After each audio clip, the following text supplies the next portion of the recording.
La Corte dei Conti del Veneto ha concluso l'esame sul bilancio di previsione 2023-2025 e sul rendiconto 2023 del Comune di Belluno e scatta un campanello d'allarme. Una precisazione doverosa in premessa: i conti di Palazzo Rosso sono in ordine e la Corte è puntuale nel suo ruolo, ma le criticità principali evidenziate nel documento sono 4. Bassa riscossione dei tributi legati al contrasto all'evasione, accumulo di residui attivi e passivi, perdite nelle società partecipate e crescita delle riserve negative per beni indisponibili.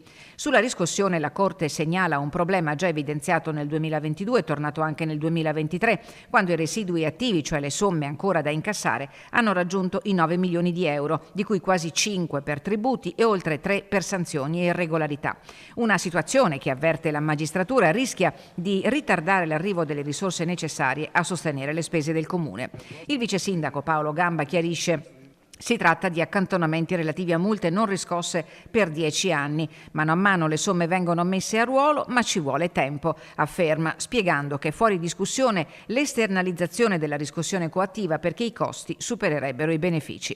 Sul fronte dei residui passivi, cioè le spese ancora da pagare, il totale 2023 è di 2,9 milioni. Tra questi anche i debiti legati alla vicenda dell'Unione Montana Belluno-Ponte nelle Alpi, che il Comune assicura essere in via di risoluzione. Novità di quest'anno invece le criticità delle società partecipate, con un focus su Sersa e Fondazione Teatri. Nel 2023 entrambe in perdita, ma se mentre per la prima la situazione sembra essere rientrata dopo le difficoltà del post-Covid, per la Fondazione Teatri, vera e propria spina nel fianco di Palazzo Rosso, per dirla con il vice sindaco Gamba, i conti ora sono in ordine anche in ragione di una nuova gestione improntata a mantenere lo status quo, tuttavia senza passi in avanti di alcun genere.